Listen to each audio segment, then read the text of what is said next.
It's Black History Month, and a lot of people might be asking why.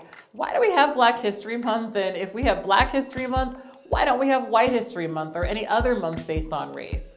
Well, in this video, we'll be answering those questions and discussing what is Black History Month. On December 19, 1875, former slaves James and Anna Woodson gave birth to their son, Carter G. Woodson, in New Canton, Virginia. After helping Union soldiers during the Civil War, James Woodson heard that they were building schools for black children in West Virginia, and so he moved his family there for a better future. His parents encouraged him to pursue his education, and Carter had shown himself to be a hard worker. He hired himself out as a manual laborer and worked everywhere from the coal mines to farmlands while putting himself through school. He completed high school, and in 1903 he earned a BL degree from Berea College and started teaching black children in the early 1900s. He traveled the world pursuing his education and spent time in Africa, Asia, and Europe, where he attended Sorbonne University in Paris, France, for a short period of time. In 1907, he received his master's degree in history, Romance languages, and literature from the University of Chicago in Illinois, and in 1912, he earned a doctorate in history from Harvard University while teaching in Washington, D.C. So it's safe to say that education and history played a very large part in Woodson's life.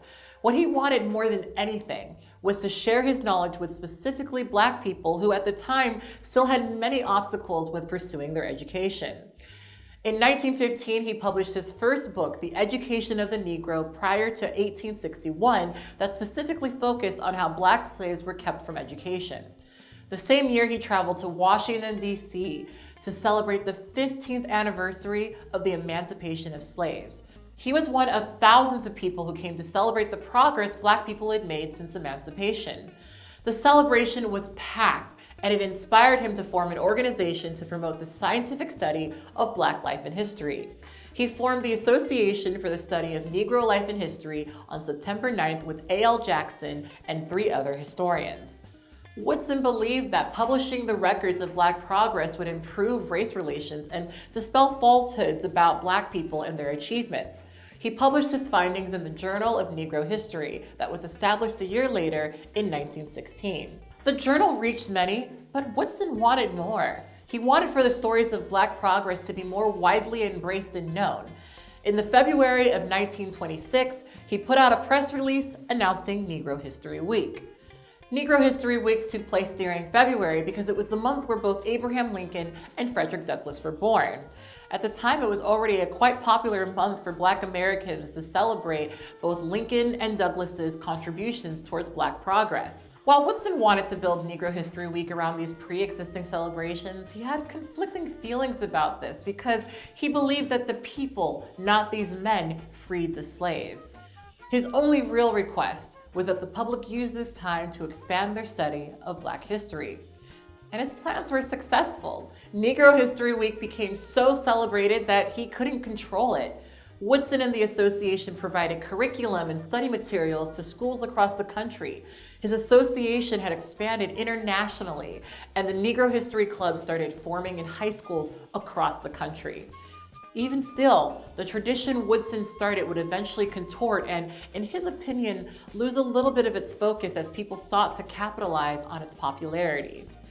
Carter G. Woodson never wanted to limit the study of black history to just 1 week. He wanted it to be a foundation of a movement to encourage year-round inclusion of black history into school curriculum. By the 1940s, West Virginia had started to push Negro History Week to Negro History Month.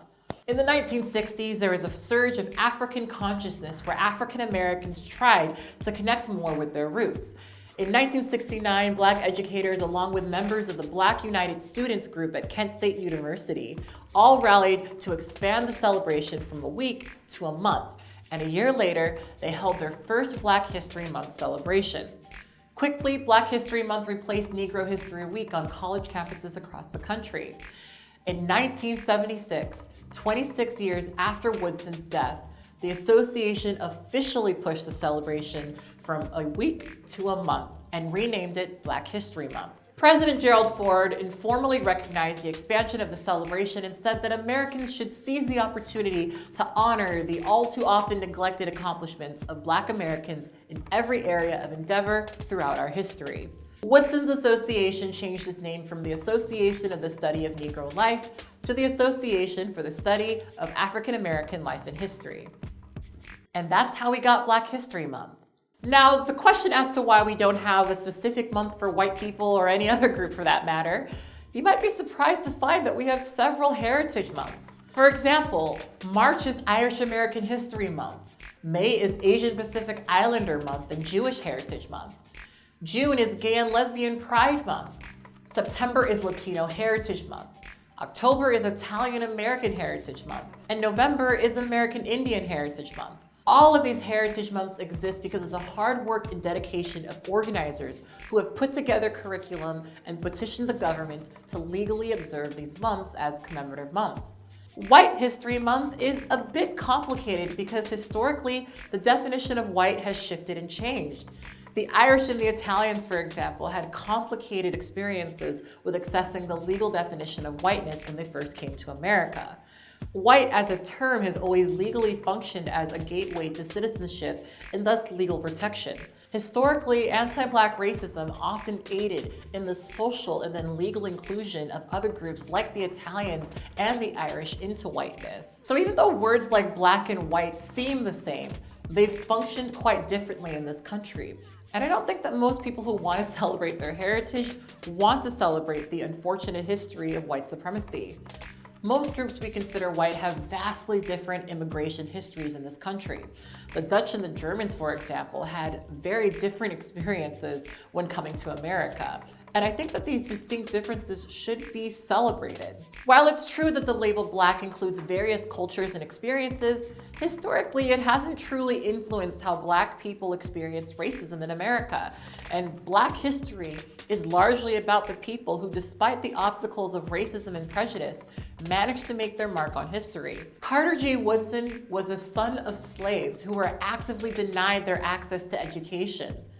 Black History Month exists to remind all of us of the contributions Black people have made to this country. As Woodson famously said, if race has no history, if it has no worthwhile tradition, it becomes a negligible factor in the thought of the world, and it stands in danger of being exterminated. Well, I hope this video has helped you understand Black History Month a little bit more. If you like this video, I hope you'll continue to help me bring this content to you by joining my Patreon family. And I hope you'll continue to join me on here, on this channel, so that we can learn, share, and grow together.